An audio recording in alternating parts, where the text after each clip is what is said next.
Hello and welcome to our webinar on the economic impact of COVID-19 on communities, part 2. This is a follow-up to our economic impact webinar we hosted in June of this year. If you'd like to revisit that webinar following this event, please go to cura.osu.edu/past events. This is the final webinar aimed at cities and regions in the post-coronavirus era, initiating community conversations on what lessons we can learn from this crisis to create a more resilient and sustainable world. My name is Katie Phillips, and I am the Outreach Coordinator at the Center for Urban and Regional Analysis, otherwise known as CURA. I will be your host for this event. Please feel free to submit questions at any time during the webinar in the Q&A box. We will ask as many of your questions as we can in the last portion of the panel discussion, and if we do not get to your questions, we apologize. If you have any additional questions following this event, please feel free to email me at phillips.1870@osu.edu.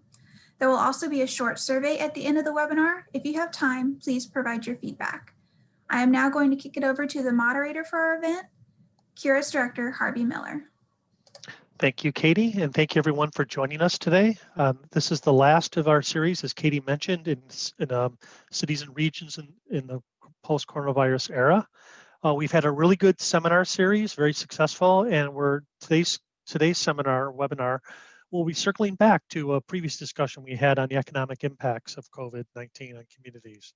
But before I get into today's webinar, I do want to mention our CURA Spring 2021 events coming up.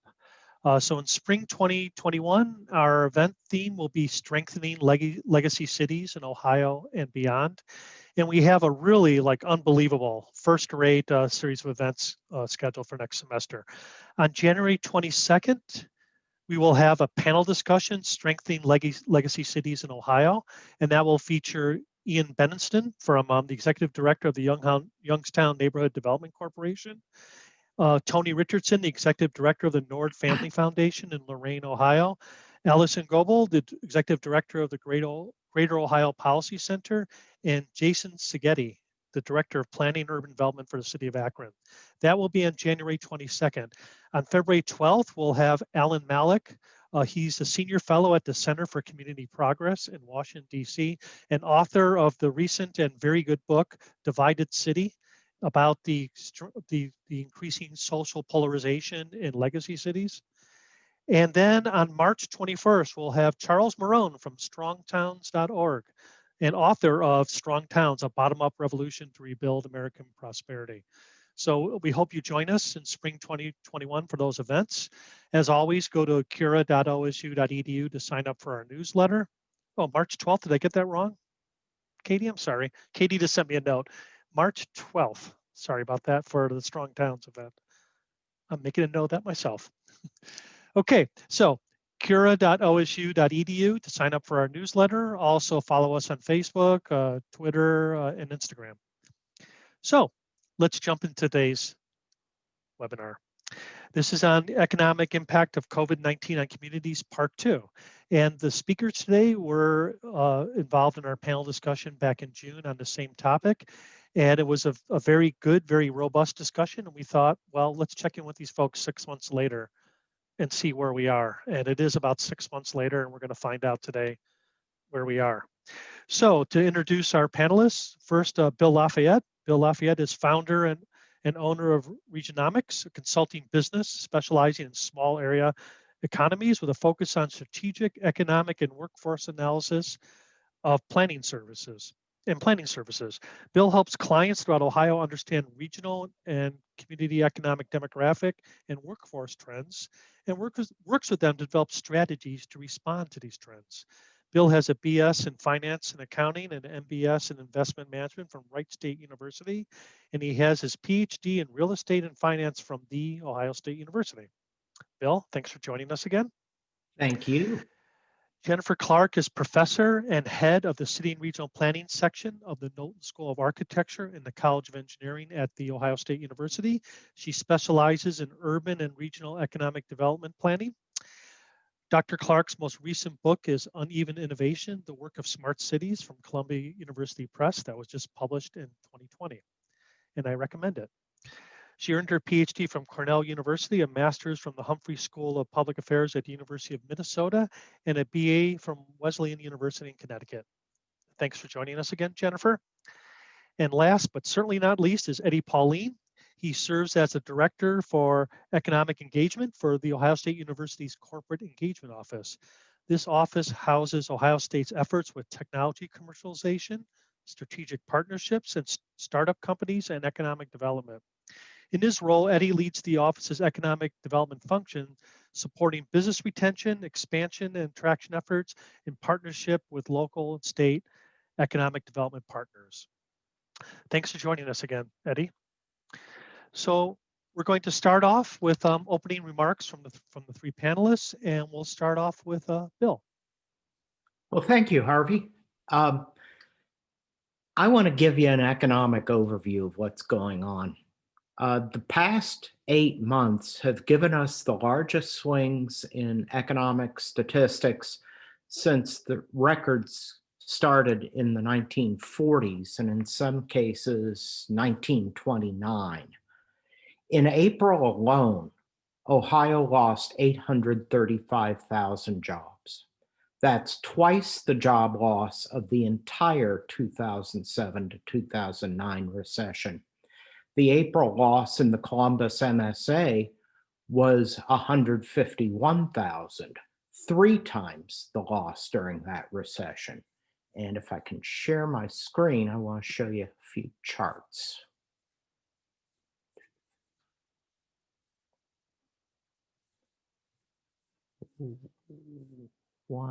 Oh, here it is. All right.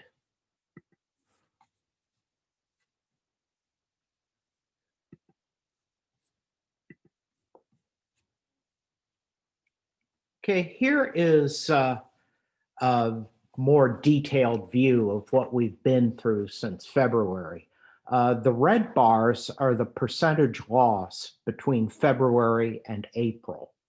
The blue bars are the gain between April and October.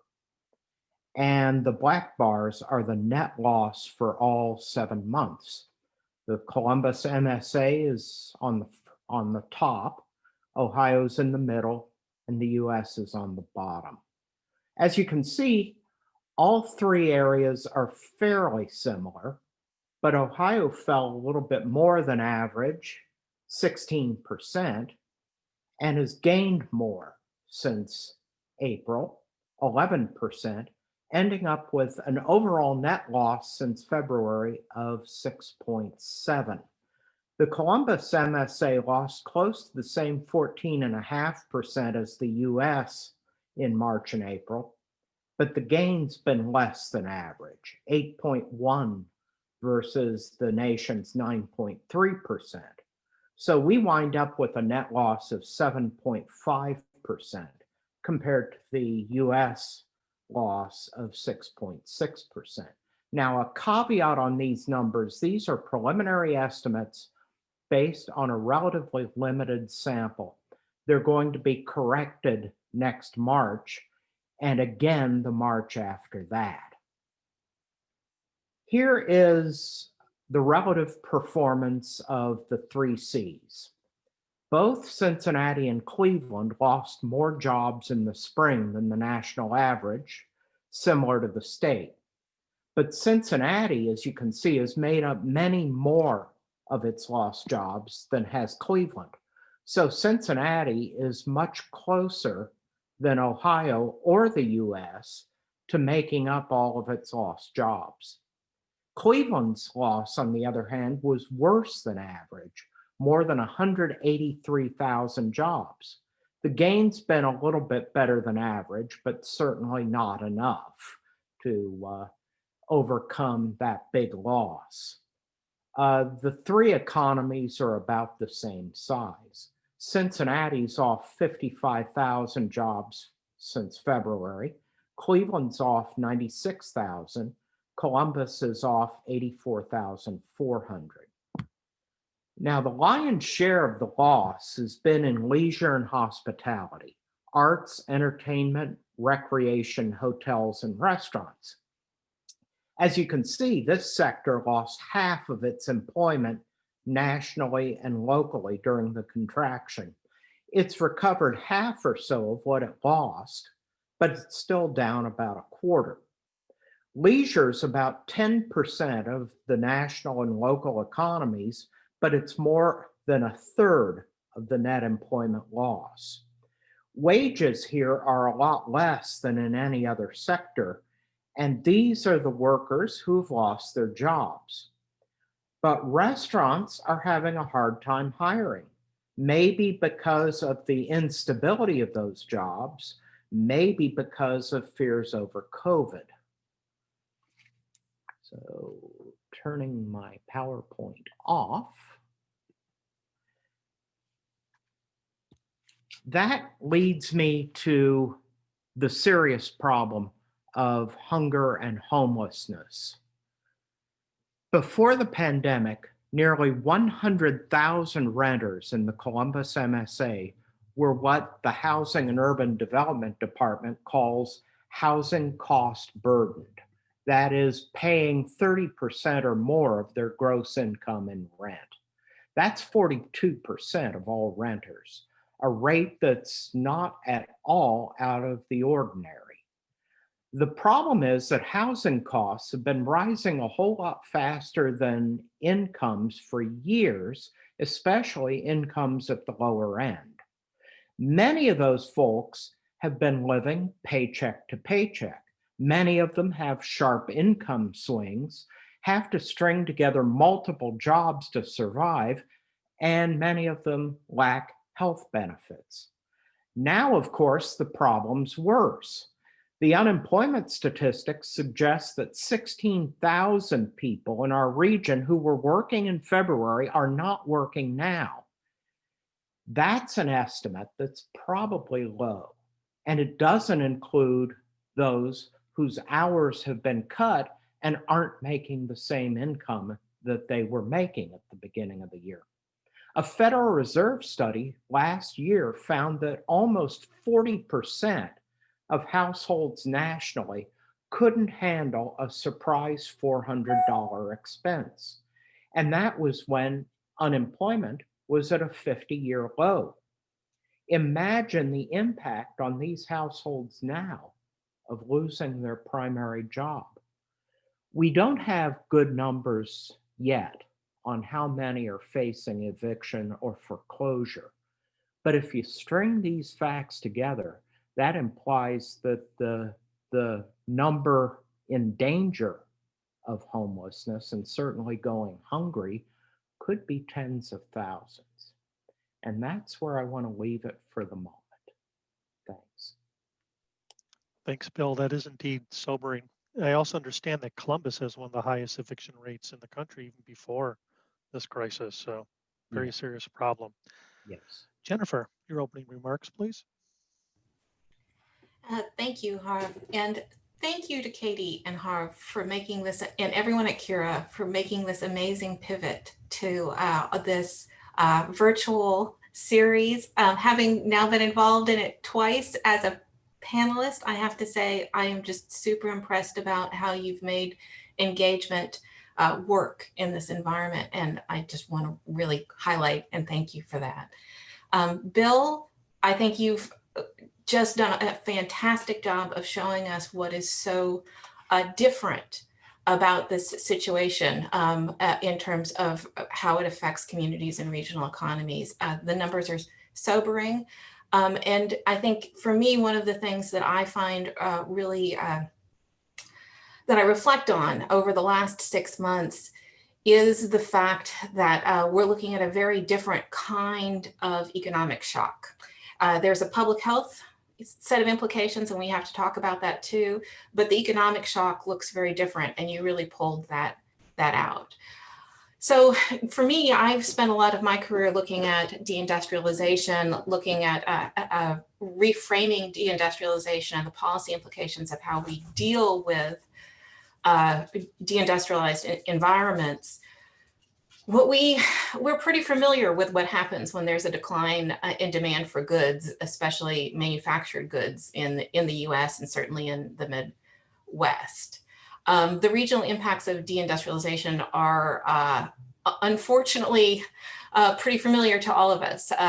But what we have discovered in the last 8 months is what it looks like when the service sector faces the kind of demand contractions initiated by exogenous shocks that we once only saw as part of the basic economy, and by which I mean the manufacturing or the export-oriented economy. And to me, this is one of the really important things to understand about what we're observing from a policy perspective and a set of policy interventions, is that the models that we typically have for analyzing regional economies and for understanding what the policy responses should be are often constructed around the question of how we understand what we used to call, sort of in economic development terms, the idea of basic and non-basic jobs. So this isn't primarily a shock on the basic sector, meaning export-oriented and manufacturing and production jobs.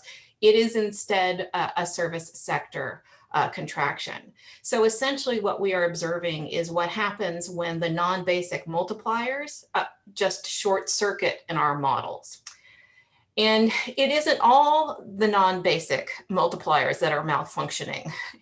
And that's one of the things that Bill's analysis shows. It is actually a set of service sector industries rather than all of them that have been deeply affected. And in part, what we are observing is both COVID policy induced decline in demand in selected services. So by which we're talking about the restrictions, and also declines in specific services as a result of aggregated consumer choices, meaning what people are choosing not to do or choosing not to go rather than having actual policy restrictions around it. So this all varies by region, both because of the political orientation of specific places, meaning what the corresponding array of mandatory and voluntary regulations are at a state and a local level, and the intensity of the community spread of the virus and how people are changing their behavior as a result of either taking that community spread seriously or not. So what we have done in the last 6-8 months here is we've, as Bill points out, we are in the midst of running a cruel experiment on the national economy with highly differentiated local and regional results based on, in large measure, the initial economic conditions of specific places, what their initial industry mix was. In the first stages of the crisis, it appeared possible that all service sectors would be hit very, very hard. What ended up happening, both as the effect of policy and simply as the economic impacts cascaded through the economy, is that the education and health sector, so very important to Ohio and to Columbus, what we call the meds and ed sector, have basically held, even if they have lost ground. We didn't know that that was going to happen. When we had this conversation several months ago, we did not know at all whether that would happen. So consumers are purchasing the services that they truly need if they have the resources, as Bill points out. And given the differential impact on the labor market, there are people who still have the income to buy some of those services. However, the struggle at the bottom of the labor market continues and has now narrowed the opportunities of the service sector working class, just as it has for the manufacturing working class in shocks of the past. Thank you, Harv. Thanks, Jennifer. Wow, like you said, what a cruel but fascinating experiment. I guess I should say the other way around, fascinating but cruel experiment to see this type of unprecedented impact on our local economies. They're very different. Eddie, your opening remarks, please. Thanks, Harvey. And again, appreciate Cura's efforts for this this series. It has been a very interesting set of conversations. So from my perspective,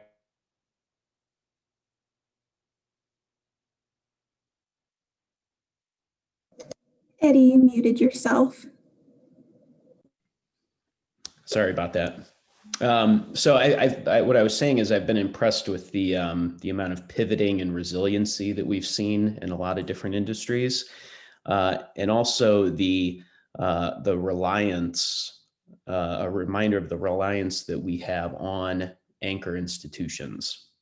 So from from my perspective at Ohio State and economic development, the university has been able to maintain many of the services it provide, and in fact has expanded some.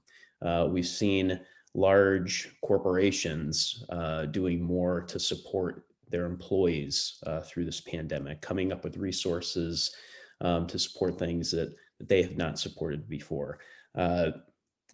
Expanding community investment efforts, ensuring that people that are more susceptible to the COVID impact are being supported. So it's been interesting to sort of see I think maybe the Biden administration had talked about the K-shaped recovery and the K-shaped economy that we have right now. There are certainly two different economies being activated right now. So let's go back to the university, for example. It went into this in a pretty strong financial position, and it remains in a pretty strong financial position. Most of that is fueled by the fact that our enrollment is at its highest ever, which a lot of people are surprised to hear when we talk about it. We had a record number of new first-year students coming to Ohio State. We have a increase in the minority population at the university. Really, the only sector that is down is our international students. So that has been quite interesting. And there are probably a few different factors that have impacted the amount of international students that are coming to Ohio State, not all related to the pandemic. But again, that decrease in international students has been offset by more in-state students coming to the university. So we currently have about 68,000 students enrolled at Ohio State across the state. The fact that all of these students came to Ohio State, many of them not even stepping foot on campus because of the restrictions that we've had, is pretty impressive. And I think demonstrates the resiliency not only of the university, but people that are seeking education, and ultimately those people will be seeking employment. So, when you look at some of those statistics and others that are coming from large anchor institutions in many of our communities, I believe that you can have a more optimistic look on where we're going with this. And if those anchor institutions can continue to navigate the pandemic for the next 6, 12, 18 months, the hope would be that they would be able to continue to lift up the businesses and other parts of the economy that have been severely impacted by this in a negative way. Okay, thank you for that helpful note. I think as all three panelists have pointed out, that we have seen a lot in the last 6 months, and a lot that surprises us. So that's where I'd like to start the questioning. I'd like to ask all three panelists, the impact of COVID on the Ohio economy. What are the biggest surprises that you've seen since June 2020 when we first discussed these impacts? Bill, you first.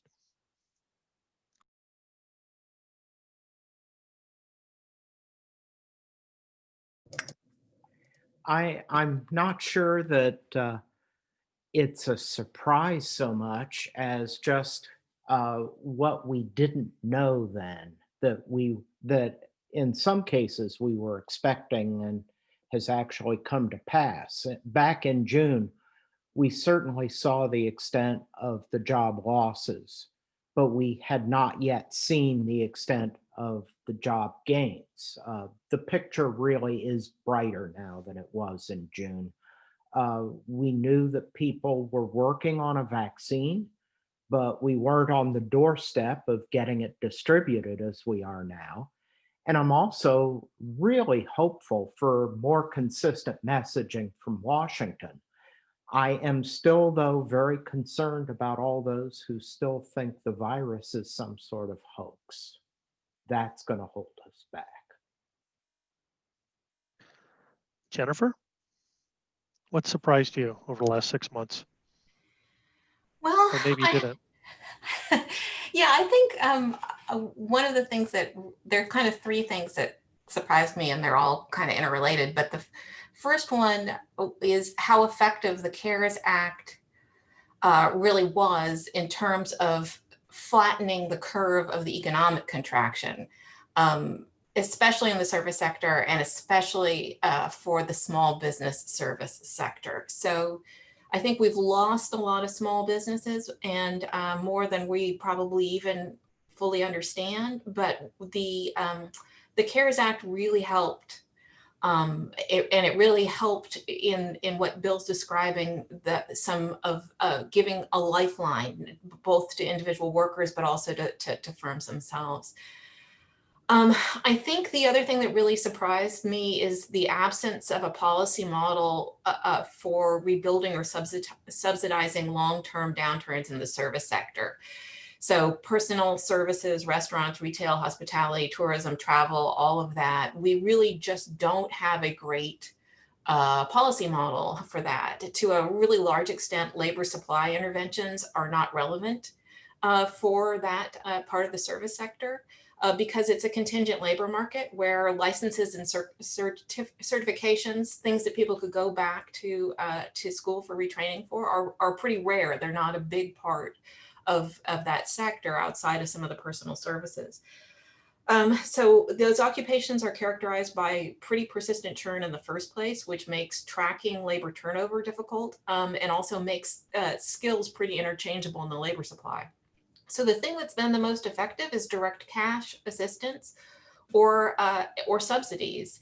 And those are the most effective interventions. And when we stop those, we're likely to see the third problem, which I think is the thing that really surprises me, that it really is this, the stimulus is a lifeline to get through the pandemic. And now that we have sort of walked back that lifeline, what we see is that people have become both poorer and sicker. Okay, thank you. Eddie, what surprised you? Well, first and foremost, I have surprised myself how many times I've failed to unmute myself when starting Zoom meetings. It's number must be in the triple digits at this point. I'll go back to the pivoting and resiliency. I think, for the first few months of this, you saw a lot of people scratching their heads about how they're going to navigate and survive the pandemic. We've seen a lot of progress in that space. A lot of the industries that Jennifer referenced have figured out how to at least stay in business through a combination of pivoting their business model to take out, curbside delivery, virtual conferences that people still pay for. I've been impressed that the people have been able to pivot relatively quickly in the face of all of this. I've been surprised with the amount of the amount of businesses in the pipeline of business attraction, retention, and expansion efforts has started to increase. At first, all of those efforts pretty much stopped for businesses, and now you're seeing an uptick in the amount of those projects coming in particular with fintech, insurtech, and other sort of technology companies that are looking to kind of move from the startup mode into a full-fledged business. Those companies are looking for offices and communities for their employees. And again, I think the final surprise has been how easy it has been for people at some again, particularly large organizations, to get comfortable in a work from home environment. Again, highly disruptive at first, but I think people have found their rhythm. They've rebuilt some of the connections that they may have thought were impossible to maintain through without sort of face-to-face interactions. But again, technology has helped that a lot. So again, I'm taking more of an optimistic approach on how we've dealt with this, and hopefully we'll continue to positively navigate this thing for the next year or so. Okay, so let's drill down to something you just touched upon, the fact that we were very resilient, we've pivoted well, we've moved to virtual events.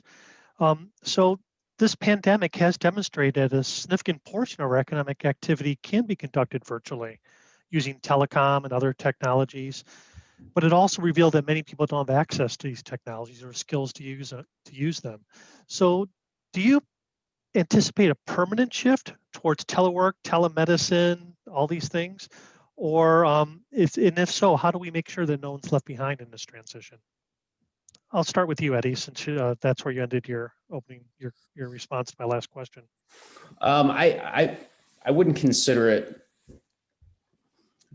permanent. I do think that there is an increasing amount of people talking about the cultural impact of teleworking, and those companies that are very focused on culture and team, I think, are struggling with the teleworking situation, and those are also the companies that I think will work harder to get people back to the office more quickly. And those are also the companies that are going to want to continue to invest in commercial real estate. So there may be some people that have more options in the future of how they work. You may be able to work from home when you want, and it would be less of a surprise for people to do that in the future. But in general, I think that we will be going back to the office at some point in the future here.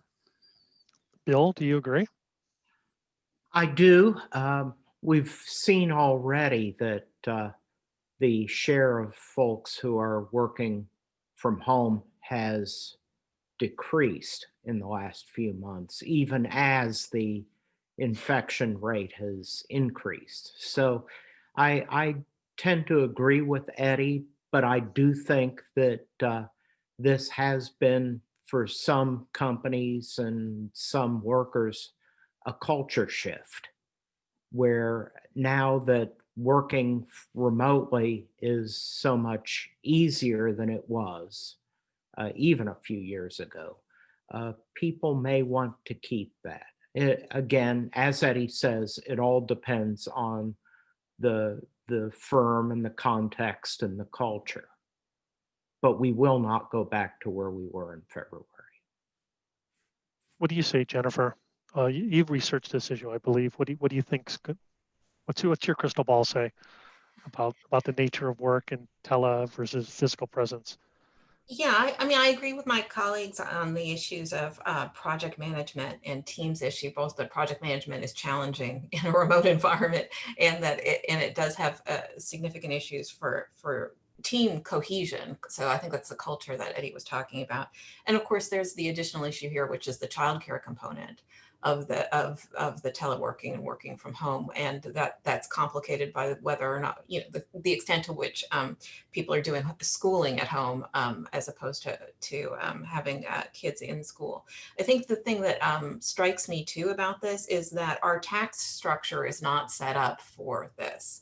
And that's one of the sort of lagging factors across the board that we really identify in the last 6 to 8 months, is the idea that we're looking at these things happening and our structures are just not in place for it. So if you think about this as who pays for the costs of provisioning the workplace, right? So, the internet connection, the decent computer that doesn't freeze, all of these sorts of things. I think when most of us went to home, working from home as a function of staying safe, everybody sort of let this, ride and said, okay, I'll deal with this, right? But this is now your workplace isn't providing these things, you're being charged for these things. And in the 2017 tax reform bill, there were a lot of changes about what could be deducted by employees for home office expenses and all of these other things. So I think, it takes a year before you do your taxes and realize that you can't deduct your internet and all of these other things. And I think that that's one of the questions that's going to come up pretty quickly here, which is if we're going to do this, the tax structure needs to reflect that part of that shift in costs and risks to employees at home and away from firms in the workplace. Okay. So let me ask a related question. This has to do with what's been happening in Ohio cities and indeed cities everywhere before COVID. So cities such as Columbus, Cincinnati, and Cleveland have seen a great deal of development and population growth in their central cities. Do we think this will continue? Will we still see these concentrations? I mean, we're going to go back to work, as everyone said, but will we be going back to work in big concentrated downtowns? And will we continue to see the development of residents and businesses around that? Or our suburbs now are new downtowns? And what about small towns and all this? Eddie, would you mind starting? I think that, I'm not a commercial real estate expert, but I have friends in the industry, and many of them remain optimistic that commercial real estate is still a viable industry, and we will still have people in offices, as I said before. What's been interesting, however, is that many of the suburban developments that were perhaps eager to develop certain areas that they had available space in, many of those projects have shifted slightly, and there's less square footage of commercial real estate and more square footage of residential real estate being proposed in some of these newer developments.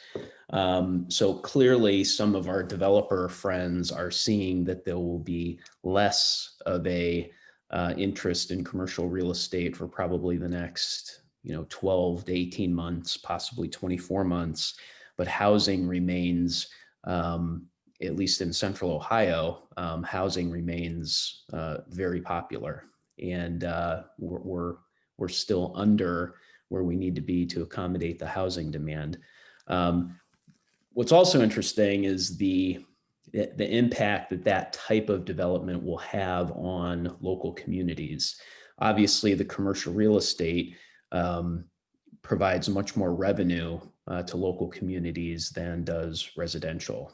So when you start thinking about the impact of that on local communities, plus the fact that many of them have already had to cut their budgets, you start to get in a pretty interesting situation if you're managing a local community. How are you going to maintain the level of services that your residents expect with that lower revenue coming in? Will people stay away from dense areas? I don't think so. I think people are behaving differently now. I think people appreciate denser communities in general. There are lots of advantages to density.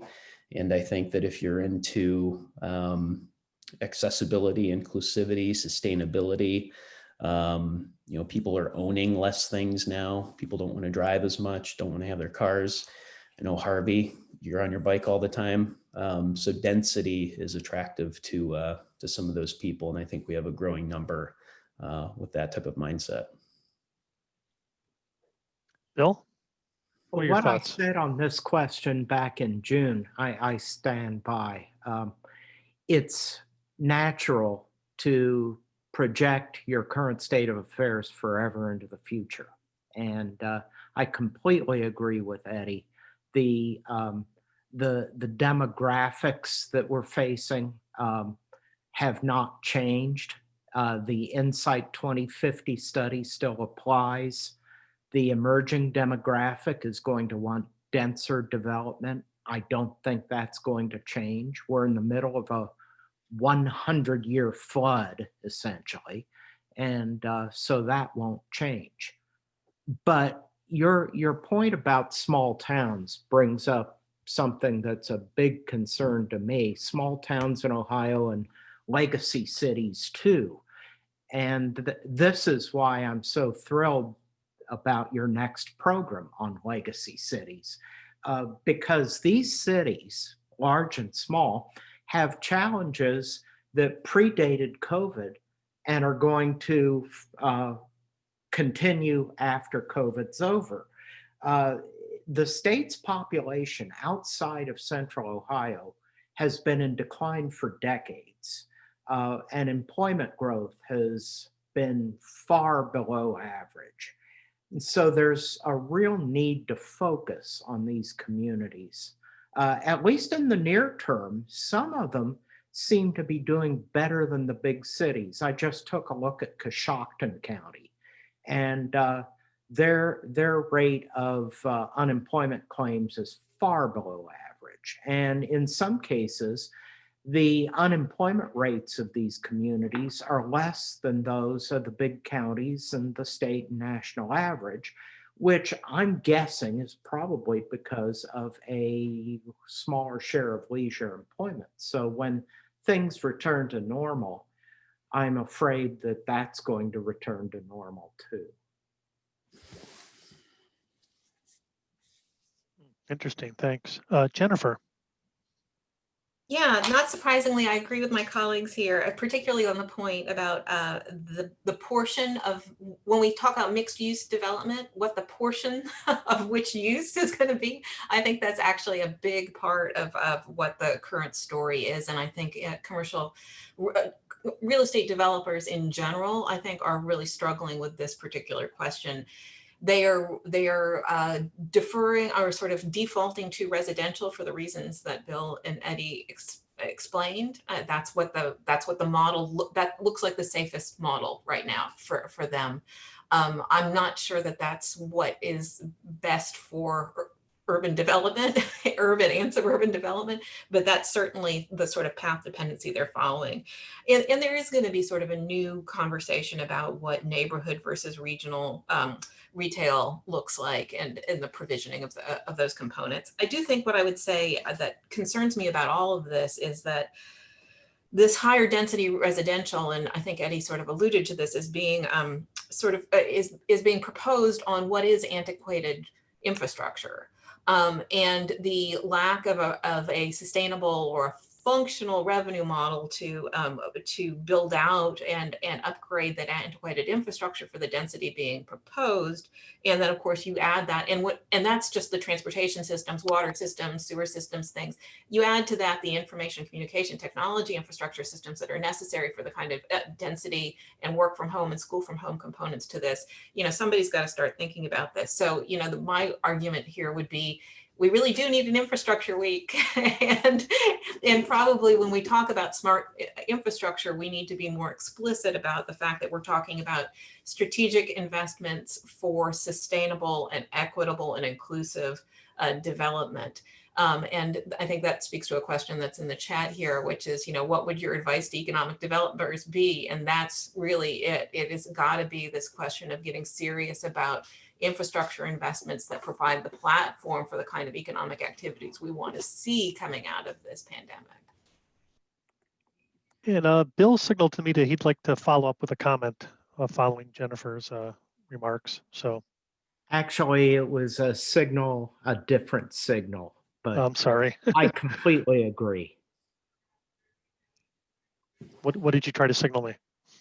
A question just came in the chat. Okay. I'm sorry. Yeah, in fact, I'm going to turn it over to that now. Actually, good timing. So we have a lot of good questions from the audience. So Katie, would you like to? I think Bill has one he'd like to start off with, but go ahead, Bill. Okay. Well, Jessica Volsi asks the question, what do you think the focus should be of economic development professionals in Ohio right now and in the next 1 to 3 years? What will be the most important challenges to regional economic development? I just thought that was an absolutely tremendous question.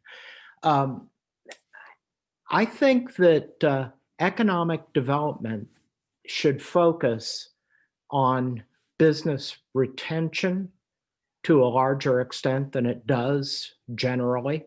And the reason why I say that is something like 77, 78% of all jobs created in Ohio over the last 20 years have been created by companies already in place. It's certainly important to chase projects and draw projects into your local economy, but that statistic uh, sort of convinces me that it's as important or more important to focus on the needs and challenges of your existing business base and work with them to alleviate those challenges so that they can grow to their potential. You dance with the one that brung you. You know, I want to add something to that because I completely agree, and I think that as an economic development professional, you really need to think about two things. I think over the next several years, one is continue to refine the unique value proposition of your area. You know, what makes your place unique and attractive. Secondly, you really need to spend a lot of time figuring out how to continue to educate residents on economic development. In a lot of these communities, there's still a lot of NIMBYism. And I think that NIMBYism often will negatively impact how a community will continue to grow. And if the community can't grow, it's going to be hard to do your job as an economic development professional. So the education piece and helping residents understand how cities work, how they're funded, what the right mix of development needs to be is going to be increasingly important. Okay, good. Katie, other questions from the audience? Yeah, we have a lot of really great questions. First one, have the economic impact been transposed over health impacts? Example, loss of insurance from job loss. I'm worried that people will become sicker without insurance and then not able to return to work once the crisis is over, furthering the economic divide. That's certainly something I'm very concerned about. You can perhaps go out to the exchanges and get insurance if you've lost your employer provided insurance. That's a lot more expensive. COBRA is certainly way more expensive, and you've lost your job. So I'm tremendously worried about the ability of healthcare institutions to provide the care to all the sick people who may not be able to pay for it, at least in the short term. That's going to put a financial strain on the healthcare institutions to go along with the strain in their operations from trying to cure so many sick people. It's a horrible problem. I really agree with that. And I think, you know, one of the things that has surprised me, again, back to what surprised you over the last 6 months, one thing that surprises me is when the intensity of the healthcare crisis was hypothetical, right? So back in March and April, when we were anticipating the healthcare crisis, there were more resources provided in order to shore up the healthcare system than now when we actually know what it looks like. And to me, that is a cognitively bizarre outcome. Like, I don't know if anyone else that strikes anyone else, but it's just like, it's bizarre. When we thought it might happen, we were more willing to help than when it is actually happening. And I just find that very odd. Okay, another question, Katie?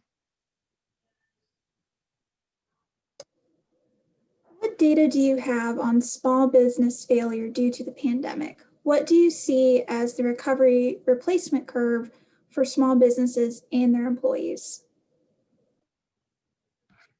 None yet that I'm aware of. No statistics yet, but certainly anecdotally, we've seen a lot of small businesses fail. My concern with that, and I may have talked about this back in June, is that small businesses, locally owned, locally serving businesses, trap spending that the chains send back to their headquarters. And so as we lose our small business base, then our economy becomes leakier. And that's a problem that I don't think a lot of people have recognized or talked about. It's one that worries me. Um, I would imagine that the replacement of the businesses that we've lost is going to be fairly quick, just because people see an opportunity and fill it. But of course, we're going to need to provide these would-be entrepreneurs with the capital and other resources and coaching and mentorship that they need in order to be successful. Any other panelists want to chime in on that?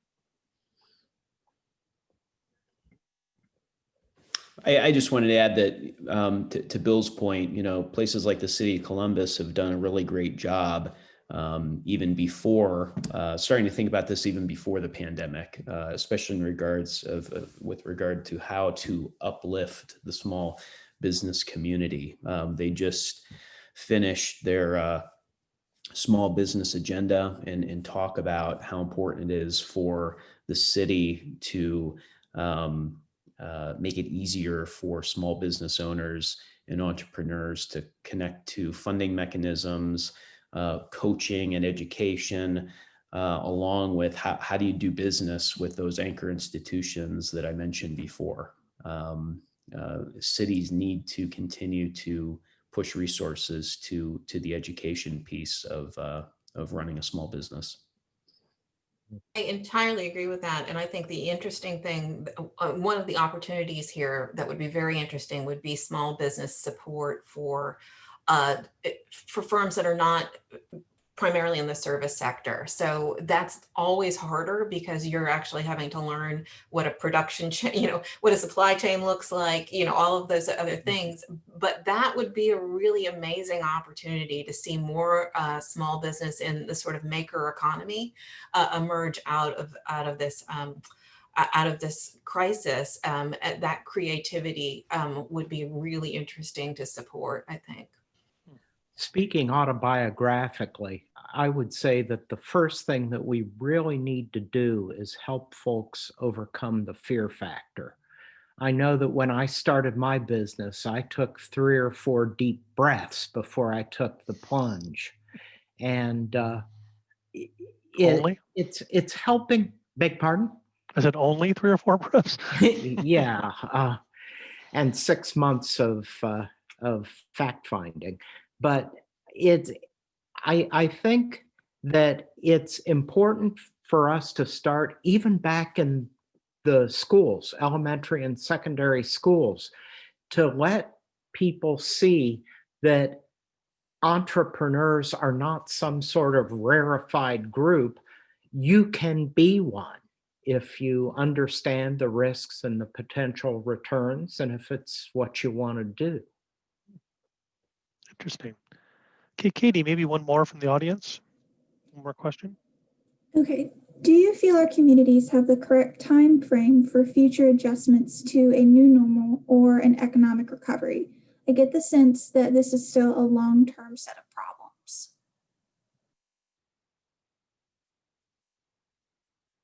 Yeah, I would simply say yes. These are a long-term set of problems. To try to be more positive, to Eddie's point about resilience, we're seeing a lot of of efforts to pivot and modify and adjust and innovate and think creatively, it would be great. That's what we're seeing individuals do. We're seeing firms do that.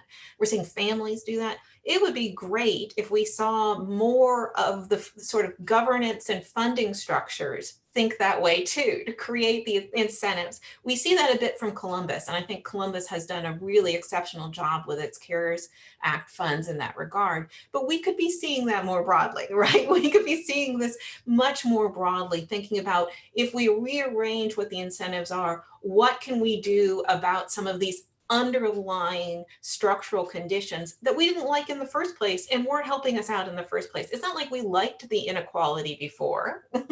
So why don't we stop doubling down on it? And that's part of what this could help us reveal and sort of raise to the surface a debate about what does it look like when we actually say, no, we don't want to keep making the same mistakes again. We want to do it differently this time. Yeah, Jennifer, I completely agree. And that actually goes to maybe another question here that we haven't been able to fully answer yet. But, the combination of the pandemic with the racial unrest that we've seen during this is a, if you kind of take a, how has this helped us approach to that? It has made many communities realize the structural racism problem that exists and that is real, and how are we going to come together to deal with that? I think a lot of cities are being intentional and need to be intentional about how to have that conversation with residents and the business community, institute new policies, and again, education. I keep saying that word over and over, education on why this is a problem, why we need to deal with it, and start recommending some policy changes to ensure that the changes are permanent.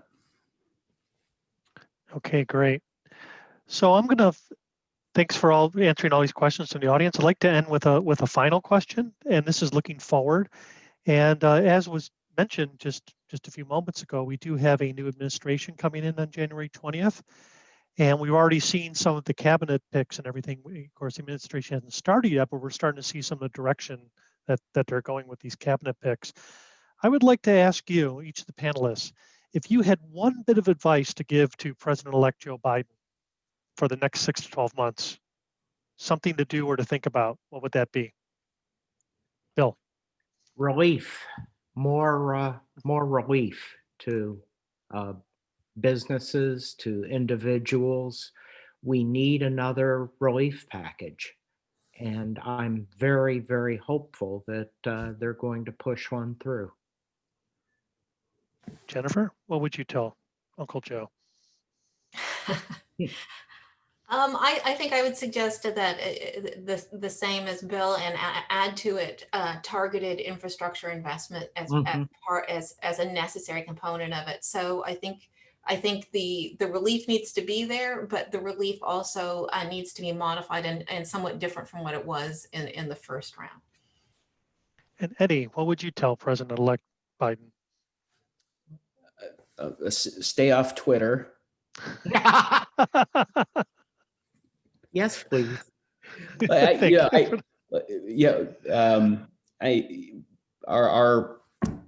Our leader needs to communicate and be transparent, and I think that communication needs to contain as many facts as possible, and it needs to be frequent. So having it would be crazy to think of this, but maybe it needs to happen, almost having a weekly update to the American people about how we're dealing with this, and what things we need to think about and consider as we navigate it could be really valuable. Okay, thank you. And I think we'll wrap it up there. Thank you, Bill, Jennifer, and Eddie, for coming back a second time. This has been an illuminating conversation for me. I recall where we were back in June when there was so much uncertainty and so much fear. It seems like there still are a lot of concerns we have to worry about, including going back to the old normal, which wasn't helping us to begin with. But at the same time, we're seeing some reasons for optimism and progress. So I hope we move forward with this as both, in Central Ohio, and also as a nation. And I also want to thank everyone who's participated or attended one of our webinars this last 9 months on the post-coronavirus era in cities and regions. And I want to also give a special acknowledgement to Katie Phillips. We came up with this idea back in March, but Katie's really the one who, as outreach coordinator, made this all happen. So just want to give a round of applause for Katie for organizing this seminar series. It's been terrific, and I hope you all enjoyed it. And I want invite you all to come back in the spring for our new series on strengthening legacy cities in Ohio and beyond. Again, go to our website and sign up for our newsletter, and you won't miss any of these events. Thank you, panel. Thank you, audience. And now we move forward. Goodbye, everyone. Stay safe.